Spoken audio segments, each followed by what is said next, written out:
Welcome everyone. வணக்கம். அறிவிக்க நேரமில்லை ஆடியோ ஃபங்க்ஷனுக்கு வந்திருக்கோம். ரொம்ப ரொம்ப ஸ்பெஷலான ஒரு படம் இது. ரஹ்மான் சார் வந்து என்னோட படம் ஆஃப்டர் ஓகே கம்பெனி இது this is one of those films where நான் வந்து அந்த ஆடியோக்கு ரொம்ப ரொம்ப வெயிட் பண்ணிட்டு இருந்தேன். அந்த சேம் ஜானரில் இருக்கிற மியூசிக் எனக்கு ரொம்ப என்னோட ஃபேவரட் மியூசிக் ரஹ்மான் சார் வருது. So we are very excited about this. Jayam ரவியோட என்னோட ஃபர்ஸ்ட் படம். நிறைய பேர் ரொம்ப வெயிட் பண்ணிட்டு இருந்தாங்க, என்கிட்ட எப்பவுமே கேட்டுட்டு இருந்தாங்க ஜெயம் ரவியோட எப்போ நெக்ஸ்ட் படம் பண்ண போறீங்கன்னு. So that is happened and நான் ரொம்ப ஹாப்பியாக இருக்கேன். ஏன்னா அந்த ஒரு ரொமான்ஸ் அண்ட் லவ் ஜானர் எனக்கு ரொம்ப பிடிச்ச ஒரு ஜானர். ஸோ அதில் வந்து I felt Ravi and me work really well.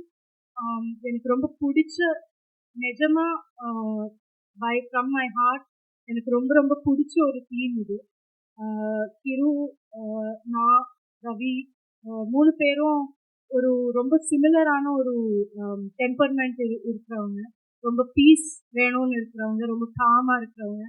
So எனக்கு இந்த ஷூட்டிங் ரொம்ப ரொம்ப பியூட்டிஃபுல்லாக இருந்தது. ரொம்ப பிடிச்ச ஒரு ஷூட்டிங் இது. நான் வந்தால் எனக்கு வெக்கேஷன் மாதிரி எனக்கு இருந்தது. Vinay was there, Yogi Babu was there. நம்ம எல்லாருமே ஒரு குரூப் ஆஃப் ஃப்ரெண்ட்ஸ் மாதிரி தான் எனக்கு இருந்தது. ஸோ எனக்கு மோர் தென் எனிதிங் இந்த படத்தோட எக்ஸ்பீரியன்ஸ் எனக்கு அவ்வளோ பிடிச்ச ஒரு எக்ஸ்பீரியன்ஸ் அண்ட் என் ஹார்ட்டில் ரொம்ப க்ளோஸாக இருக்கிற ஒரு படம். So hope every one likes it as well. And yeah,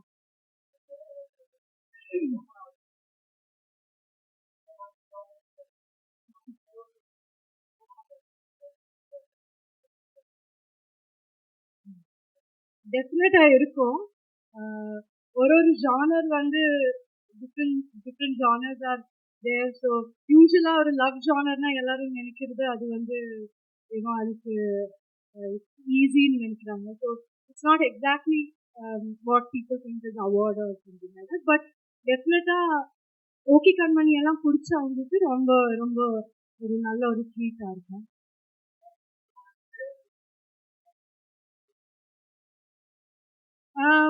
I think அது ஒரு ரொம்ப பெரிய ஸ்டேட்மெண்ட் தான். அது ஒரு பியூட்டிஃபுல் திங். அதுக்கு வந்து கிரு லைக் நம்ம ஆஸ் அ உமன் நம்மளுக்கு எப்பவுமே அது அப்படி இருக்கும். ஈவன் ஒரு படத்துல நம்ம கேரக்டர் வந்து இம்பார்ட்டன்ட் கேரக்டர் இருந்தாலும் எப்பவுமே ஒரு ஒரு பேட்ரியார்கி எல்லா இடத்துலையும் இருக்குது தான், ஃபிலிம் இண்டஸ்ட்ரியும் இல்லை. பட் அந்த பேட்ரியார்கி இருக்கும், எப்பவுமே நம்ம செகண்ட் தான். So as a woman Kiruthiga வந்து as a woman I'm sure அது வந்து நம்மளுக்கு ரொம்ப கஷ்டம் அப்படி பண்ணுது. So it is a statement from her and it is definitely a big thing from Jayam Ravi. ஏன்னா அவங்க வந்து அது வந்து ஓகேன்னு சொல்றது கூட அது ரொம்ப பெரிய விஷயம். He is been very magnanimous, I think. நிறைய ஒர்க் பண்ணியிருக்கேன் லேடி டைரக்டர்.